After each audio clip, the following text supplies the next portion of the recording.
Atletico telah berusaha, sayangnya Madrid yang menentukan. Assalamualaikum warahmatullahi wabarakatuh. Laga derby di Liga Champions leg 2 antara Atletico Madrid dengan Real Madrid telah selesai dengan kemenangan Atletico 1-0. Untuk menentukan siapa yang melaju ke babak berikutnya, pertandingan terpaksa dilanjutkan dengan babak adu penalti. Dan Real Madrid memenangkan babak adu penalti ini karena kesialan yang menimpa pemain Atletico Madrid. Bagi sebagian orang, mungkin pertandingan ini terlihat kurang menarik. Atletico bermain lebih bertahan dan Madrid seolah sangat sulit membongkar pertahanan Atletico. Seperti saran saya di video prediksi, untuk memperbesar peluang Atletico Madrid memenangkan pertandingan, saya menyarankan Atletico Madrid untuk bermain sedikit bertahan dan menyerang dengan serangan balik. Ini dilakukan pada pertandingan ini. Tetapi serangan balik Atletico bukan dengan 1-2 pemain. Mereka punya 3 atau 4 pemain yang segera berlari ketika melakukan serangan balik. Dan seperti yang pernah saya sampaikan, jika Atletico Madrid bisa menempatkan para penyerang mereka berhadapan langsung dengan center back Real Madrid, maka mereka akan berpeluang besar mencetak gol. Gol terjadi dengan situasi seperti itu. Di sini menunjukkan apa yang saya sampaikan, bahwa kualitas penyerang Atletico tidaklah kalah dengan kualitas para pemain bertahan Real Madrid. Lalu apakah pertandingan ini benar-benar membosankan? Saya rasa untuk orang-orang yang ingin mempelajari, mendalami dunia kepelatihan ataupun ingin mendapatkan ilmu dari sebuah pertandingan sepak bola, pertandingan malam ini menyajikan sebuah bab yang merupakan bagian dari sepak bola secara keseluruhan. Bab tersebut adalah seni bertahan. Atletico Madrid maupun Real Madrid menyajikan skema bertahan yang sangat-sangat baik. Madrid dengan lini bertahan mereka yang sedang compang-camping dan menurun, Rudiger kita lihat di pertandingan ini berkali-kali dia terlambat untuk melakukan transisi, satunya bahkan menjadi gol. Asensio kita lihat memang belum begitu berpengalaman. Mendy melakukan blunder-blunder. Valverde yang tampil stabil tapi sebenarnya dia bukanlah pemain belakang. Tapi bagaimana cara Madrid menutupi kelemahan lini belakang mereka sehingga lini belakang mereka tak tampak semenjana? Ini merupakan sebuah seni bertahan yang sangat menarik. Mereka bermain 4-3-3. 3 pemain tengah mereka selalu mau turun untuk menutup celah-celah atau membantu lini pertahanan Real Madrid yang sedang compang-camping. Bahkan Rodrigo mau turun sampai ke fullback untuk membantu pertahanan. Di sini saya katakan kenapa musim ini Rodrigo menjadi pilihan utama bagi Ancelotti. Ancelotti membutuhkan pemain-pemain yang mau bertahan terus-menerus. Hanya Mbappe dan Vinicius saja menurut saya yang mendapat keistimewaan untuk tidak melakukan defense secara dalam. Jadi Mbappe dan Vinicius ditugaskan menunggu peluang untuk mereka bisa melakukan serangan zona. Dan cara-cara pemain tengah Real Madrid membantu lini pertahanan mereka tidak tampak mencolok, padahal mereka betul-betul fokus membantu. Tapi mereka tetap bisa membangun serangan dengan baik. Bellingham, Valverde, Tchouaméni, Modric bisa membangun serangan dengan baik. Ini menandakan kemampuan lini tengah Real Madrid dalam bertahan dan menyerang adalah sama baik.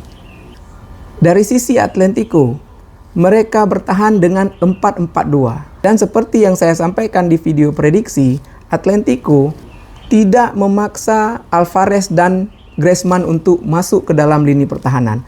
Sehingga mereka ketika mendapat kesempatan bisa membangun serangan balik. Tapi kerennya Atletico, ketika bola didapat oleh Griezmann atau Alvarez dan mereka membangun serangan, ada 2 pemain Atletico yang ikut bantu menyerang, sehingga Atletico selalu membangun serangan balik dengan 3 atau 4 pemain. Ini faktor yang membuat Atletico lebih unggul dari Madrid malam ini. Dari lini pertahanan, tidak ada celah sedikit pun. Setelah babak pertama, saya malah berpikir, dengan begitu rapat dan konsentrasinya pemain-pemain bertahan Atletico, sehingga Vinicius, Mbappe, Rodrigo tidak bisa melakukan aksi individu. Mengapa Bellingham, Tchouaméni, Modric tidak melakukan tendangan-tendangan spekulasi dari kotak penalti? Setelah saya perhatikan lebih dalam, ternyata Griezmann dan Alvarez selalu menjaga peluang-peluang Madrid untuk melakukan tendangan dari luar kotak penalti. Jadi jangankan menusuk ke dalam kotak penalti Atletico, melakukan tendangan spekulasi dari luar kotak penalti saja Madrid tidak punya kesempatan. Sebegitu bagusnya skema pertahanan yang dibangun oleh pemain-pemain Atletico Madrid. Saya sesalkan sedikit bahwa kenapa ketika tusukan-tusukan melalui skill individu ke dalam kotak penalti Atletico dan tendangan spekulasi dari luar kotak penalti tidak bisa dilakukan, mengapa Real Madrid tidak mencoba melakukan umpan-umpan lambung? Pertanyaan ini juga terjawab karena begitu tangguhnya John Oblak. Jadi selama 90 menit pertandingan, Real Madrid sedikit pun tidak diberi peluang untuk mengancam gawang Atletico Madrid. Hanya ada dua momen kelalaian yang dibuat oleh lini belakang Atletico Madrid. Pertama, ketika mereka memberikan ruang sedikit kepada Mbappe dan akhirnya menghasilkan penalti. Kedua, ketika mereka memberikan peluang kepada Rodrigo, tapi Gallas langsung menebus kesalahannya pada leg pertama. Dan kita harus memberikan kredit yang baik kepada Gallas dan rekannya yang berada di sisi kiri pertahanan Atletico Madrid. Mereka merawat Rodrigo dengan baik, sehingga Rodrigo terpaksa ditarik keluar. Diganti dengan Brahim, dan Brahim lebih berani mencoba melakukan gerakan-gerakan, tapi tetap tidak mampu melewati mereka. Atletico menampilkan seni bertahan yang sangat-sangat baik pada malam ini. Begitu juga sistem pertahanan Real Madrid.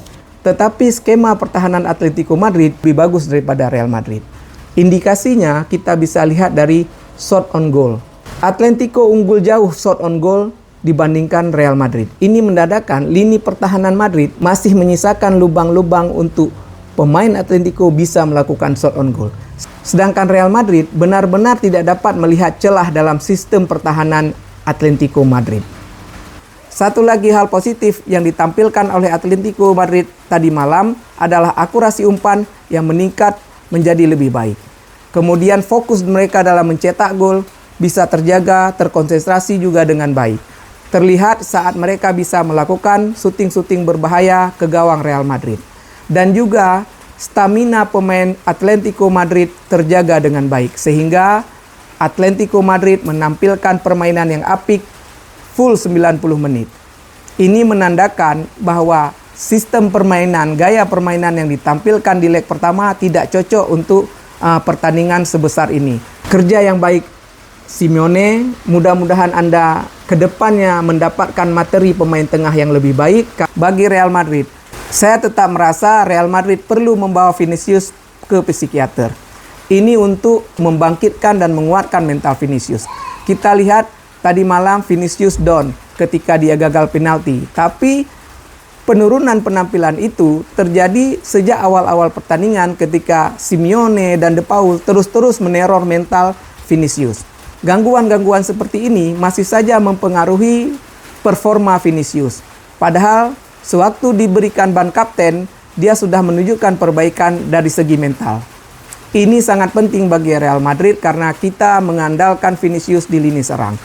Mbappe tidak bisa diharapkan berjuang sendiri. Ketika suasana tim memburuk, Mbappe penampilannya juga memburuk. Juga Madrid harus memperhatikan lini belakang mereka supaya lini tengah mereka bisa lebih fokus dalam menyerang. Rudiger menurun, Alaba belum pada performa yang baik, Milito belum juga tampil, Fran Garcia cuma bisa bertahan, Mendy terus-terusan blunder. Real Madrid menurut saya wajib melakukan perubahan dalam kebijakan transfernya. Ini untuk menjaga klub sebesar Real Madrid tetap bisa menampilkan performa-performa terbaiknya. Assalamualaikum warahmatullahi wabarakatuh.